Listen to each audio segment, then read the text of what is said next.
2 குறிப்பேடு. அதிகாரம் 16. இஸ்ரவேலின் தொல்லை. ஆசா ஆட்சியேற்ற 36ஆம் ஆண்டில் இஸ்ரவேலின் அரசன் பாசா யூதா நாட்டை எதிர்த்து வந்தான். யூதா அரசன் ஆசாவிடம் போவதையும் வருவதையும் தடை செய்யுமாறு பாசா ராமாவை கட்டி எழுப்பலானான். அதனால் ஆண்டவரின் இல்லம், அரச அரண்மனை ஆகியவற்றின் கருவூலங்களில் இருந்து பொன்னையும் வெள்ளியையும் எடுத்து தமஸ்குவில் வாழ்ந்த சிரியா மன்னன் பெனதாதுக்கு அனுப்பி வைத்தான். என் தந்தையும் தந்தையும் செய்தது போல் நானும் நீரும் உடன்படிக்கை செய்து கொள்வோம்.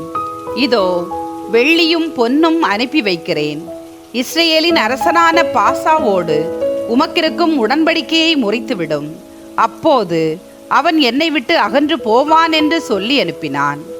அரசன் ஆசாவுக்கு பெனதாது இணங்கி தன் படைத்தலைவர்களை இஸ்ரவேலின் நகர்களுக்கு எதிராக அனுப்பினான்.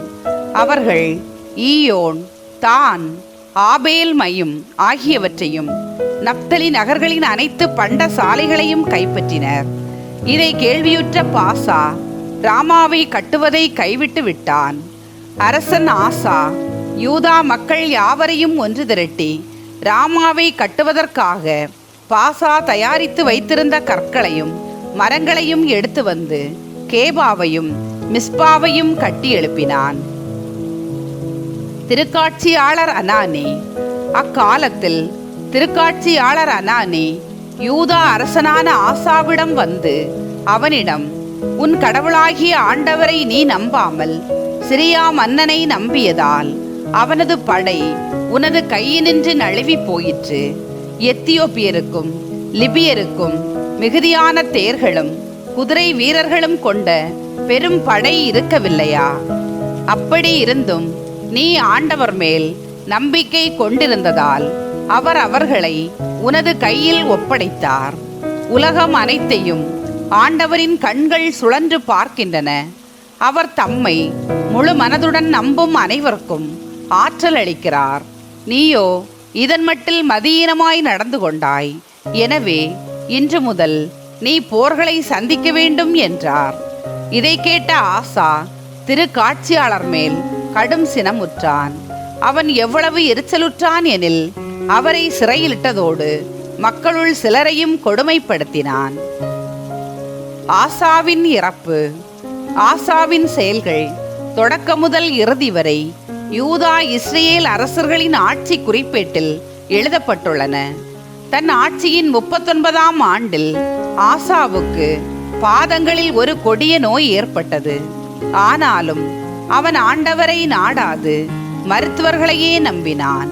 அவன் தன் ஆட்சியின் 41ஆம் ஆண்டில் இறந்து தன் மூதாதையரோடு துயில் கொண்டான். திறன்மிக்கோர் தயாரித்த நறுமண பொருள்கள், மூலிகைகள், தைலங்கள் செறிந்த பாடையின் மேல் அவனது சடலத்தை கிடத்தி தாவீதின் நகரில் ஆசா தனக்கென வெட்டிய கல்லறையில் அடக்கம் செய்தனர். மேலும் அவனுக்கு அஞ்சலியாக மாபெரும் நெருப்பு வளர்த்தனர். 2 குறிப்பேடு. அதிகாரம் 17.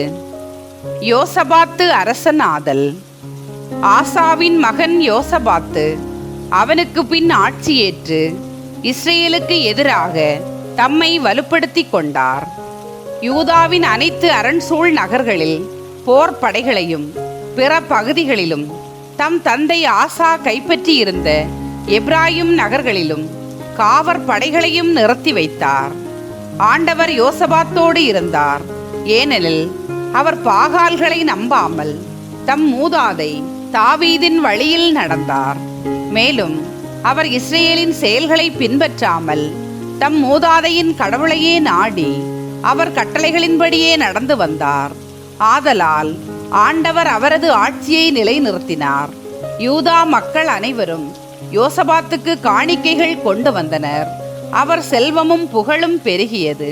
மேலும் ஆண்டவரது வழியில் அவர் உள்ளம் உறுதியடைந்து யூதாவிலிருந்த தொழுகை மேடுகளையும் அசேரா கம்பங்களையும் அகற்றினார்.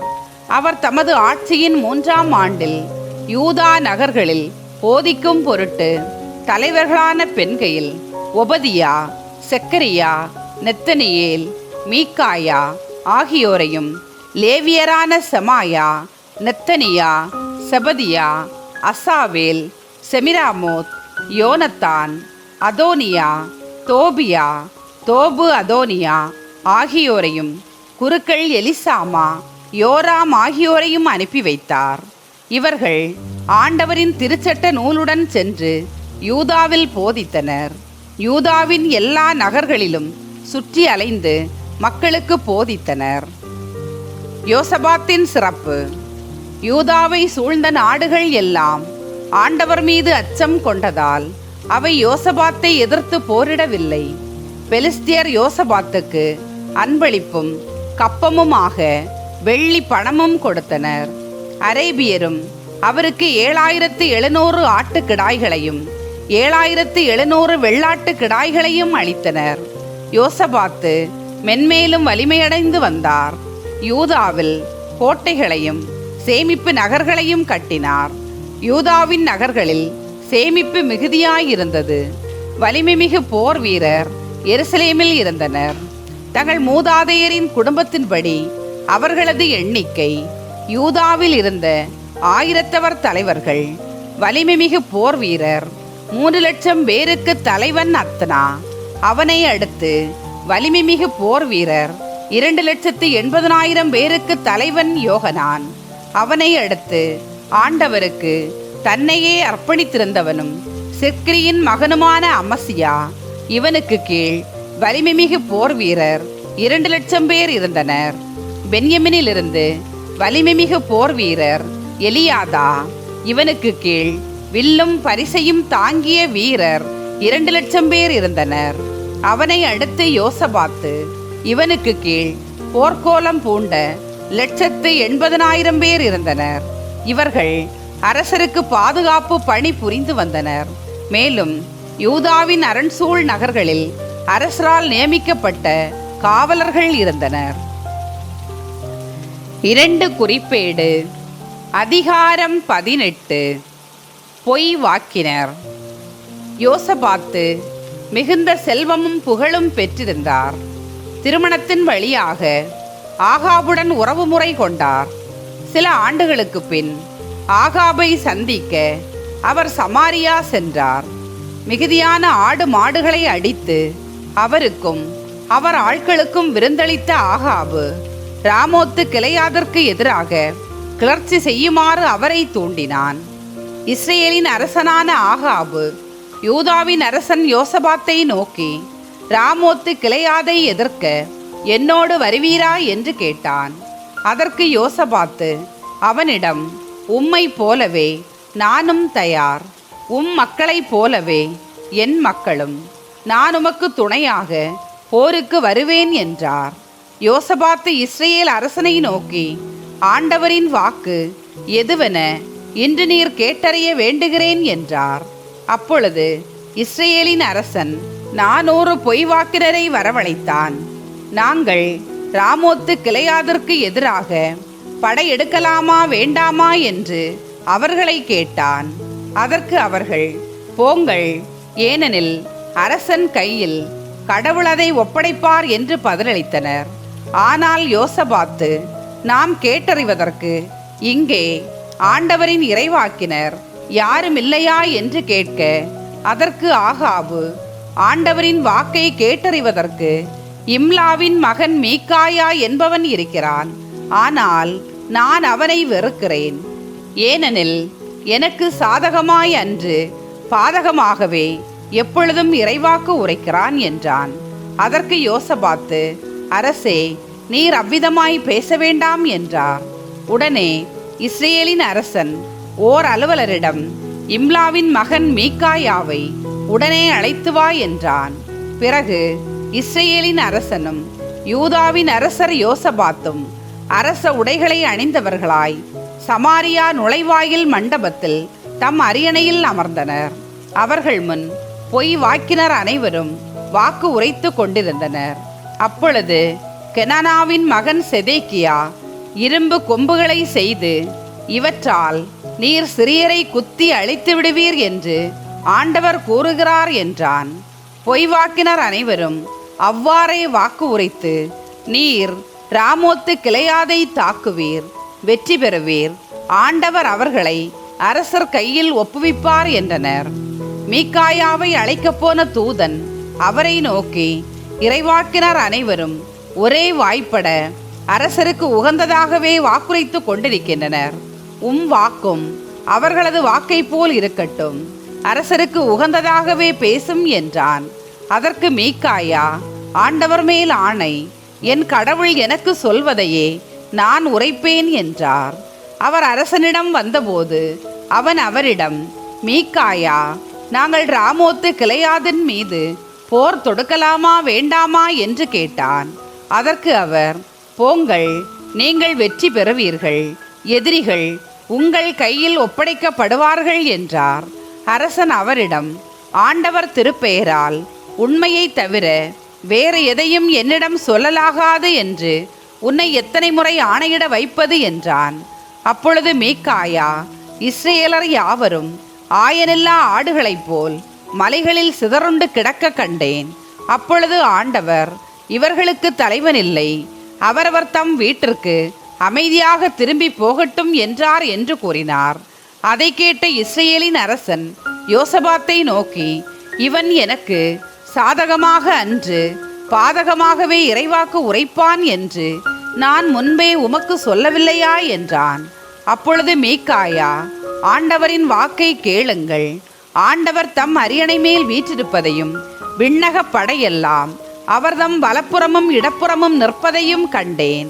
அந்நேரத்தில் ஆண்டவர் இஸ்ரேலின் அரசனான ஆகாபு ராமோத்து கிளையாதற்கு சென்று அங்கே வீழ்ச்சி அடையும்படி அவனை வஞ்சிக்கப் போகிறவன் யார் என்று கேட்க, அதற்கு ஒருவன் ஒன்றை சொல்ல மற்றொருவன் வேறொன்றை சொன்னான். அப்பொழுது ஓர் ஆவி ஆண்டவர் திருமுன் வந்து, நானே போய் அவனை வஞ்சிப்பேன் என்றது. எவ்வாறு என்று ஆண்டவர் அதை கேட்டார். அந்த ஆவி, நான் போய் அவனுடைய இறைவாக்கினர் அனைவரின் வாயிலும் பொய்யுரைக்கும் ஆவியாக இருப்பேன் என்றது. அதற்கு ஆண்டவர், நீ அவனை ஏமாற்றி வெற்றி காண்பாய், போய் அவ்வாறே செய் என்றார். எனவே இதோ இறைவாக்கினர் இவர்களின் வாயில் ஆண்டவர் பொய்யுரைக்கும் ஆவியை இட்டுள்ளார். உண்மையில் ஆண்டவர் உனக்கு தீங்கானவற்றையே கூறியுள்ளார் என்றார். அப்பொழுது கெனனாவின் மகன் செதேக்கியா மீகாயாவின் அருகில் வந்து அவரது கன்னத்தில் அறைந்து, ஆண்டவரின் ஆவி என்னை விட்டு எவ்வழியாக சென்று உன்னிடம் பேசிற்று என்று சொல் என்றான். அதற்கு மீகாயா, நீ உள்ளறைக்குள் ஓடி ஒளிந்து கொள்ளும் நாளில் தெரிந்து கொள்வாய் என்றார். அப்பொழுது இஸ்ரேலின் அரசன் இவ்வாறு கட்டளையிட்டான், மீகாயாவை பிடித்து அவனை நகரின் ஆளுநன் ஆமோனிடமும் அரசன் மகன் யோவாசிடமும் இழுத்துச் செல்லுங்கள். அவர்களிடம், நலமாய் நான் திரும்பும் வரை இவனை சிறையில் அடைத்து வையுங்கள், இவனுக்கு சிறிதளவே அப்பமும் தண்ணீரும் கொடுத்து வாருங்கள் என்று கூறுங்கள். அதற்கு மீகாயா, நலமாய் நீ திரும்பி வந்தால் ஆண்டவர் என் வாயிலாக பேசவில்லை என்பது பொருள். அனைத்து மக்களே, இதை கவனத்தில் வைத்துக் கொள்ளுங்கள் என்றார். ஆகாபின் அழிவு. பின்னர் இஸ்ரேலின் அரசனும் யூதாவின் அரசர் யோசபாத்தும் ராமோத்து கிளையாதின் மீது படையெடுத்துச் சென்றனர். இஸ்ரேலின் அரசன் யோசபாத்தை நோக்கி, நான் மாறுவேடத்தில் போருக்கு செல்வேன், நீரோ அரச உடைகளை அணிந்து வாரும் என்று சொல்லிவிட்டு மாறுவேடத்தில் போருக்கு சென்றான். சிரியா மன்னன் தன் தேர்ப்படை தலைவர்களை நோக்கி, நீங்கள் சிறியவரோடும் பெரியவரோடும் போர் புரியாமல் இஸ்ரேலின் அரசன் ஒருவனோடு மட்டும் போரிடுங்கள் என்று கட்டளையிட்டிருந்தான். ஆதலால் தேர்ப்படை தலைவர்கள் யோசபாத்தை கண்டவுடன், இவன்தான் இஸ்ரேலின் அரசன் என்று அவனோடு போரிடும்படி அவனை சூழ்ந்து கொண்டார்கள். அப்பொழுது யோசபாத்து ஆண்டவரை நோக்கி கூக்குரலிட, அவரும் அவருக்கு துணையாக வந்து எதிரிகள் அவனை விட்டு விலகும்படி செய்தார். தேர்ப்படை தலைவர்கள் இவன் இஸ்ரேலின் அரசன் இல்லை என்று கண்டு அவனை துரத்தாமல் அகன்று போனார்கள். ஆனால் ஒரு மனிதன் தனது வில்லை நாணேற்றி குறிவைக்காமல் அம்பெய்தான். அது இஸ்ரேலின் அரசன் கவசத்தின் இடைவெளியே பாய்ந்தது. ஆகாபு தன் தேரோட்டியிடம், நான் காயமடைந்துள்ளேன், ஆதலால் நீ தேரை திருப்பி என்னை போர்க்களத்துக்கு வெளியே கொண்டு போ என்றான். அந்நாள் முழுவதும் கடும் போர் நடந்தது. இஸ்ரேலின் அரசன் சிரியருக்கு எதிராக தன் தேரிலேயே நின்று கொண்டு மாலை வரை போரிட்டான். கதிரவன் மறையும் வேளையில் உயிர் விட்டான். 2 குறிப்பேடு அதிகாரம் 19. யோசபாத்தை திருக்காட்சியாளர் இடித்துரைத்தல். யூதாவின் அரசராகிய யோசபாத்து எருசலேமில் இருந்த தம் அரண்மனைக்கு நலமாய் திரும்பி வந்தார். அப்போது அனானியின் மகன் ஏகு என்ற திருக்காட்சியாளர் அரசர் யோசபாத்தை சந்தித்து அவரிடம், நீர் தீயவனுக்கு துணை நிற்கலாமா? ஆண்டவரை வெறுப்பவனோடு நட்பு கொள்ளலாமா? அதனால் ஆண்டவரின் சினம் உம்மேல் விளை இருந்தது. ஆயினும் நீர் சில நற்செயல்கள் புரிந்துள்ளீர். அதாவது அசேரா கம்பங்களை நாட்டிலிருந்து எரித்து அகற்றினீர். கடவுளை நாடுவதில் இதயம் நிலையாயிருந்தது என்று கூறினார். யோசபாத்தின் சீர்திருத்தங்கள். எருசலேமில் வாழ்ந்த யோசபாத்து தம் குடிமக்களை காண புறப்பட்டு பெயர்செபா முதல் மலைநாடான எப்ராயிம் வரை சென்று அவர்களை தங்கள் மூதாதையரின் கடவுளான ஆண்டவரிடம் திரும்பினார். மேலும் யூதாவின் அரண்சூழ் நகர்கள் அனைத்திலும் நீதிபதிகளை அவர் நியமித்தார். அவர் அவர்களை நோக்கி, நீங்கள் செய்வது யாது என்பதை நினைவில் கொள்ளுங்கள். நீங்கள் நீதி வழங்குவது மனிதரை முன்னிட்டு அன்று, ஆண்டவரை முன்னிட்டே. ஏனெனில் நீதி வழங்குவதில் அவர் உங்களோடு இருக்கிறார். உங்களிடம் இறை அச்சம் இருக்கட்டும். எல்லாவற்றையும் கவனத்தோடு செய்யுங்கள். நம் கடவுளாகிய ஆண்டவரிடம் அநீதி இல்லை, ஓரவஞ்சனை இல்லை, கையூட்டும் அவரிடம் செல்லாது என்றார். மேலும் ஆண்டவருக்கு அடுத்த காரியங்களில் நீதி வழங்கவும் மற்ற வழக்குகளை தீர்க்கவும் யோசபாத்து சில லேவியரையும் குருக்களையும் இஸ்ரேல் குடும்ப தலைவர்களையும் எருசலேமில் ஏற்படுத்தினார். அவர்கள் எருசலேமில் வாழ்ந்தனர். அவர் அவர்களை பார்த்து கூறியது, நீங்கள் ஆண்டவருக்கு அஞ்சி உண்மையோடும் நேரிய உள்ளத்தோடும் நடங்கள். அவரவர் தம் நகர்களில் குடியிருக்கும் உங்கள் சகோதரர் இரத்தப்பழி, சட்டங்கள், கட்டளைகள், நியமங்கள் ஆகியவற்றை அடுத்த வழக்குகளை உங்களிடம் தீர்ப்புக்கு கொண்டு வரும்போது அவர்கள் ஆண்டவருக்கு முன்பாக குற்றவாளிகள் ஆகாதபடியும் ஆண்டவரின் சினம் உங்கள் மேலும் உங்கள் சகோதரர் மேலும் விழாதபடியும் அவர்களை எச்சரியுங்கள். இவ்வாறு செய்தால் நீங்கள் குற்றமற்றவர்களாயிருப்பீர்கள். ஆண்டவருக்கு அடுத்த எல்லா வழக்குகளிலும் தலைமை குரு அமரியாவும் அரசனுக்கு அடுத்த எல்லா காரியத்திலும் இஸ்மவேலின் மகனும் யூதா மரபின் ஆளுநனுமான செபதியாவும் தலைமை வகிப்பார்கள். லேவியர் உங்கள் அலுவலராயிருப்பர். மன உறுதியுடன் செயல்படுங்கள். நல்லவரோடு ஆண்டவர் என்றும் இருப்பார். 2 குறிப்பேடு அதிகாரம் 20. ஏதோமுடன் போர். பின்னர் மோவாபியரும் அம்மோனியரும் அவர்களுடன் மேயனியருள் சிலரும் ஒன்று சேர்ந்து யோசபாத்துக்கு எதிராக படையெடுத்து வந்தனர். சிலர் வந்து யோசபாத்திடம், பெருந்திரளானோர் கடலின் அக்கறையில் இருந்தும் ஏதோமில் இருந்தும் உம்மை எதிர்த்து வந்து ஏங்கேதி என்ற அச்சோன் தாமாரில் இருக்கின்றனர் என்றனர். அப்பொழுது யோசபாத்து அச்சமுற்று ஆண்டவரை நாடுவதில் உறுதி பூண்டு யூதா மக்கள் யாவரும் நோன்பிருக்குமாறு கட்டளையிட்டார். அப்படியே யூதா மக்கள் ஆண்டவரிடமிருந்து உதவி பெற ஒன்று கூடினர். யூதாவின் எல்லா நகர்களில் இருந்தும் அதற்கென வந்திருந்தனர். அப்பொழுது யோசபாத்து யூதா எருசலேம் சபையாருடன் ஆண்டவரின் இல்லத்து புது மண்டபத்தின் மேல் நின்று கொண்டு, எங்கள் மூதாதையின் கடவுளாகிய ஆண்டவரே, விண்ணக கடவுள் நீரன்றோ? நீரே நாடுகளின் அரசுகள் அனைத்தையும் ஆள்பவர். நீரே வலிமையும் ஆற்றலும் வாய்ந்தவர். உம்மை எதிர்த்து நிற்க யாராலும் முடியாது.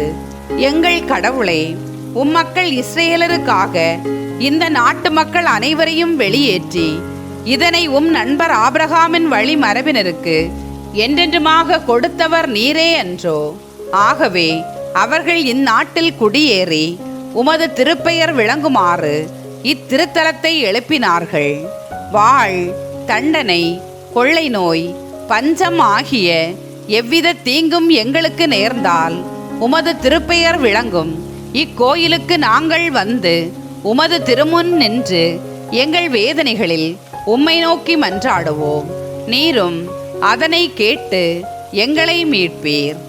இதோ அம்மோனியரும் மோவாபியரும் சேயீர் மலை நாட்டவரும் எங்களுக்கு எதிராக வருகிறார்கள். எகிப்திலிருந்து இஸ்ரேலர் வெளியேறிய காலத்தில் இவர்கள் நாட்டின் வழியே போக நீர் அவர்களை அனுமதிக்கவில்லை. எனவே இஸ்ரேலர் அவர்களை அழிக்காது விலகிச் சென்றனர். இதோ அவர்கள் நன்றி கொன்றவர்களாய் நீர் எமக்கு உடமையாக தந்த இந்நாட்டிலிருந்து எங்களை துரத்திவிட வருகிறார்களே. எங்கள் கடவுளே, அவர்களுக்கு நீர் நீதி வழங்க மாட்டீரோ? எங்களுக்கு எதிராக வருகிற இப்பெரும் படையை எதிர்த்து நிற்க எங்களுக்கு வலிமை இல்லை. எங்கள் கண்கள் உம்மை நோக்கி கொண்டிருக்கின்றன. நாங்கள் செய்ய வேண்டியது வேறு எதுவென தெரியவில்லை என்று மன்றாடினார். யூதா குலத்தார் அனைவரும் தங்கள் குழந்தைகள், மனைவியர், புதல்வர்களுடன் ஆண்டவர் திருமுன் நின்று கொண்டிருந்தனர். அவ்வேளையில் அச்சபை நடுவில் இருந்த யாகசியேலின் மேல் ஆண்டவரின் ஆவி இறங்கியது. இவர் ஆசாபின் குலத்தில் உதித்த ஒரு லேவியர். இவர் மத்தனியா, எய்யேல், பெனாயா ஆகியோரின் வழிவந்த சக்கரியாவின் புதல்வர். யாகசியேல் மக்களை நோக்கி, யூதா எருசலேம் வாழ் மக்களே, அரசே யோசபாத்து, கவனமாய் கேளுங்கள். ஆண்டவர் உங்களுக்கு கூறுவது இதுவே: இப்பெரும் படையினரை கண்டு நீங்கள் அஞ்சவும் வேண்டாம், நிலைகுலையவும் வேண்டாம். இப்போர் உங்களுடையது அல்ல, கடவுளுடையது. நீங்கள் அவர்களுக்கு எதிராக நாளை படையெடுத்து செல்லுங்கள். அவர்கள் சீஸ் மலைச்சரிவின் வழியாக வருவார்கள். நீங்கள் போய் எருசலேம் பாலினத்திற்கு எதிரேயுள்ள பள்ளத்தாக்கின் எல்லையில் அவர்களை சந்திப்பீர்கள். அங்கே நீங்கள் போரிட வேண்டியதில்லை, அணிவகுத்து நின்றாலே போதும். யூதாவே, எருசலேமே, உங்கள் சார்பாக ஆண்டவர் கொள்ளும் வெற்றியை காண்பீர்கள். எனவே அஞ்சாமலும் நிலை குலையாமலும் இருங்கள்.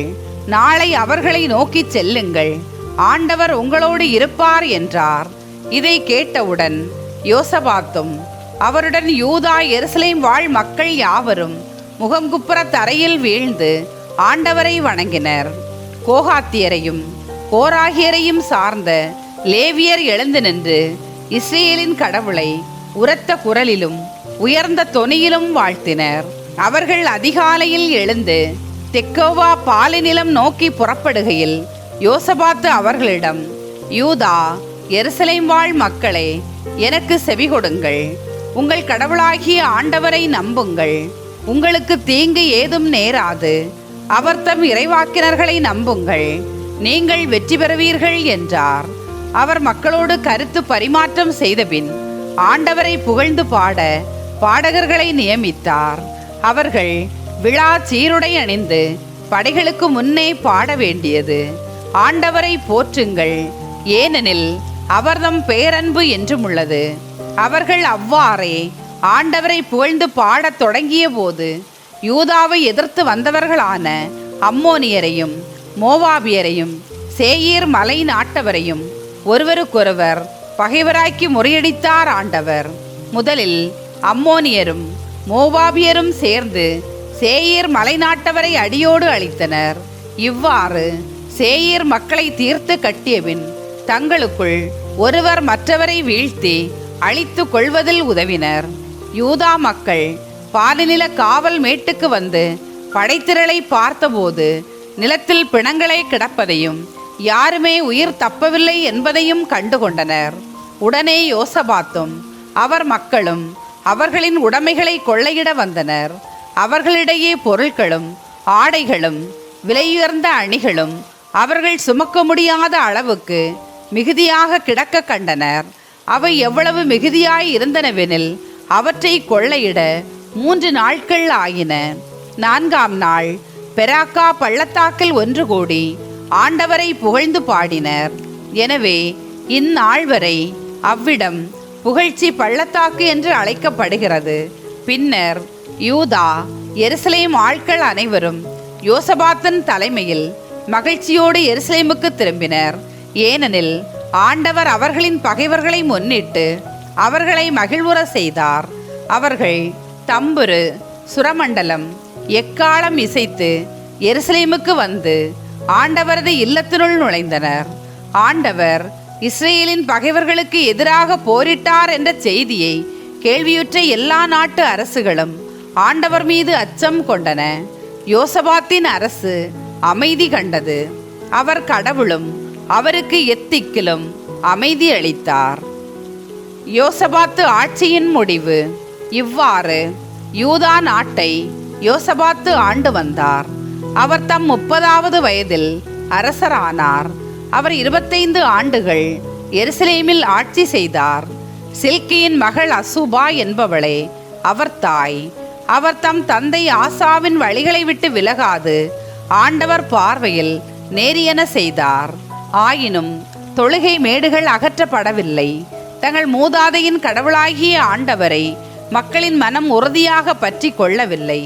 யோசபாத்தின் பிற செயல்கள் தொடக்கம் முதல் இறுதி வரை இஸ்ரேல் அரசர்களின் ஆட்சி குறிப்பேட்டில் அனானியின் மகன் ஏகுவின் சொற்களில் எழுதப்பட்டுள்ளன.